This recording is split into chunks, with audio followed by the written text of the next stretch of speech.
സംസ്ഥാനത്ത് മാലിന്യ സംസ്കരണം താളം തെറ്റുന്നു. പ്രതിദിന മാലിന്യം 100 കിലോയിൽ കൂടുതലുള്ള സ്ഥാപനങ്ങൾ സ്വന്തമായി മാലിന്യ പ്ലാന്റുകൾ സ്ഥാപിക്കണമെന്ന നിർദ്ദേശവും പാലിക്കപ്പെടുന്നില്ല.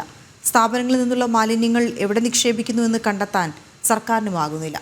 പ്രശാന്ത് ശങ്കരമംഗലത്ത് വിവരങ്ങളുമായി ചേരുകയാണ്. പ്രശാന്ത്, ഈ വേനൽ മഴ ഇങ്ങനെ കടുത്ത് നിൽക്കുന്ന സമയത്ത് തന്നെ വ്യക്തമായതാണ് ഈ മാലിന്യ സംസ്കരണം എത്രത്തോളം മോശമായി ഇപ്പോഴും നിലനിൽക്കുന്നുണ്ട് എന്നുള്ളത്. പക്ഷേ കൂടുതൽ വിവരങ്ങൾ നമുക്ക് ഈ പ്രതിദിന മാലിന്യ സംസ്കരണവുമായി ബന്ധപ്പെട്ട് വരുമ്പോൾ എന്തൊക്കെ കാര്യങ്ങളാണ് പ്രധാനമായും തെളിയുന്നത്?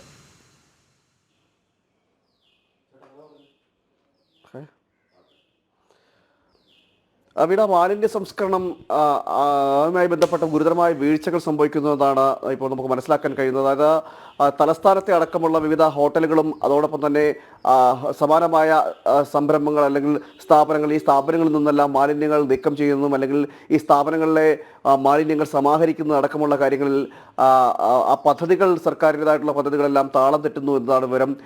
പ്രതിദിന മാലിന്യം 100 കിലോയിൽ കൂടുതലാണെങ്കിൽ അവിടെ സംവിധാനങ്ങൾ സ്ഥാപിക്കണം. അതായത് ഈ മാലിന്യ നിർമ്മാർജ്ജനമായി സ്വന്തമായിട്ട് ബയോ സംവിധാനങ്ങൾ സ്ഥാപിക്കണമെന്നൊരു നിർദ്ദേശം നൽകിയിരുന്നു. എന്നാൽ ആ സംവിധാനങ്ങൾ, ബയോ പ്ലാന്റുകൾ സ്ഥാപിക്കണമെന്ന നിർദ്ദേശമാണ് നൽകിയത്. എന്നാൽ ആ സംവിധാനങ്ങളൊന്നും കാര്യക്ഷമമായി നടക്കുന്നില്ല എന്നതാണ് ഇപ്പോൾ ഗുരുതരമായി വരുന്ന ആക്ഷേപം. മാത്രമല്ല, ഇത് നിരീക്ഷിക്കണമെന്ന് പറയുന്നുണ്ട്. അതായത് ഇത്തരം സ്ഥലങ്ങളിൽ ഈ ബയോ സംവിധാനങ്ങൾ, വേസ്റ്റ് മാനേജ്മെൻറ്റ് സംവിധാനങ്ങൾ ഉണ്ടോ എന്നടക്കമുള്ള കാര്യങ്ങൾ അത് നിരീക്ഷിക്കാൻ നിർദ്ദേശമുണ്ടായിരുന്നു. എന്നാൽ അത്തരം നിരീക്ഷണങ്ങളും നടക്കുന്നില്ല. ഇതൊക്കെ കൊണ്ട് തന്നെ മാത്രമല്ല, ഈ സ്ഥാപനങ്ങൾ, ഭക്ഷണശാലകൾ ഇവരെല്ലാം പുറന്തള്ളുന്ന മാലിന്യങ്ങൾ സ്വകാര്യ കമ്പനികൾക്കാണ് കൊടുക്കുന്നത്, അല്ലെങ്കിൽ സ്വകാര്യ ഏജൻസികൾക്കാണ് നിർമ്മാർജ്ജനം ചെയ്യുന്നതിന് കൊടുക്കുന്നത്.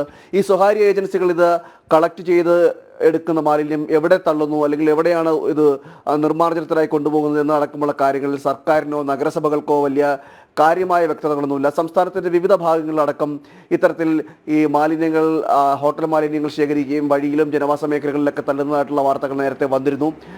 ഇത്തരം സാഹചര്യങ്ങളൊക്കെ നിലനിൽക്കുകയും ചെയ്യുമ്പോഴാണ് നമ്മൾ വീണ്ടും ഈ സംസ്ഥാനത്തെ മാലിന്യ സംസ്കരണം ത്തിനെപ്പറ്റി വീണ്ടും ചർച്ചകളും വാർത്തകളും ആകുന്നത്. ഇനി ഉള്ള സമയമെന്ന് പറയുന്നത് ഈ മഴക്കാലം കൂടി വരികയാണ്.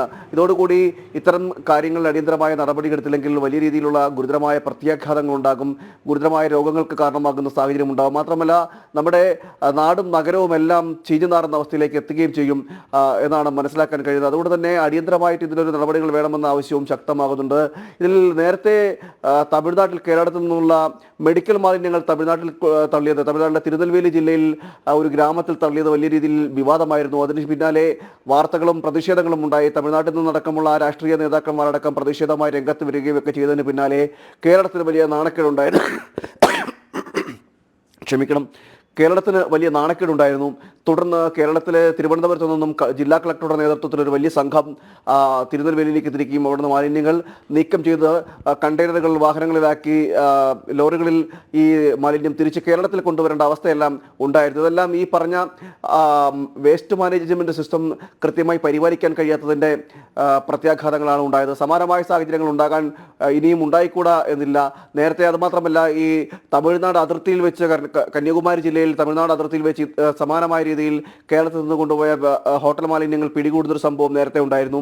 ഇങ്ങനെ ഉള്ള സംഭവങ്ങൾ നിലനിൽക്കുകയും ചെയ്യുന്നുണ്ട് എന്നതാണ് ഏറ്റവും എടുത്തു പറയേണ്ടത്. അപ്പോൾ സംവിധാനങ്ങൾ കാര്യക്ഷമമായി പ്രവർത്തിക്കാത്തതാണ് ഇത്തരം ഈ മാലിന്യങ്ങൾ ജനവാസ മേഖലകളിലോ അല്ലെങ്കിൽ കൃത്യമായി നിർമ്മാർജ്ജനം ചെയ്യാനൊരു അവസരം ഉണ്ടാകാതെ പോകുന്നതും ഇത്തരത്തിലുള്ള സർക്കാരിൻ്റെയും നഗരസഭകളുടെയും അവസ്ഥയാണെന്ന് വേണം നമുക്ക് മനസ്സിലാക്കാൻ കഴിയുന്നത്.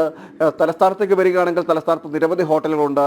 നമുക്കറിയാം, ഭക്ഷണശാലകൾ നിരവധിയാണ്, നിരവധി ആളുകൾ വന്നു പോകുന്നതുമാണ്. ദിവസം ദിനംപ്രതി ആയിരക്കണക്കിന് ആളുകൾ വന്നു പോകുന്ന സ്ഥലം കൂടിയാണ്. 100 കിലോയിൽ കൂടുതൽ ഭക്ഷണാവശിഷ്ടങ്ങൾ, മാലിന്യങ്ങൾ ഒട്ടുമിക്ക ഹോട്ടലുകളിലും ഭക്ഷണശാലകളിലും ഉണ്ടാകാൻ സാധ്യതകളുമുണ്ട്.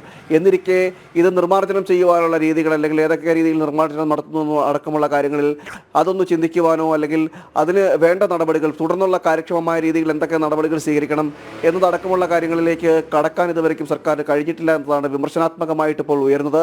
ഏതായാലും സംസ്ഥാനത്തെ മാലിന്യ സംസ്കരണം താളം തെറ്റുന്നു എന്നതാണ് ഇപ്പോൾ എടുത്തു പറയേണ്ടത്. ഭക്ഷണാവശിഷ്ടങ്ങളടക്കം, ഹോട്ടൽ മാലിന്യങ്ങളടക്കം നിക്ഷേപിക്കുന്നത് 100 കിലോയിൽ കൂടുതൽ വരുന്ന ഹോട്ടൽ മാലിന്യങ്ങൾ, ആ മാലിന്യങ്ങൾ വരികയാണെങ്കിൽ അതിന് സ്വന്തമായി ബയോ സംവിധാനങ്ങൾ, അതായത് ഉണ്ടാകണമെന്ന നിർദ്ദേശമുണ്ട്. അതും ലംഘിക്കപ്പെടുന്നു എന്നതുമാണ് ഇപ്പോൾ ഏറ്റവും എടുത്തു പറയേണ്ടത്. വീണ. ഓക്കെ, ശരി പ്രശാന്ത്.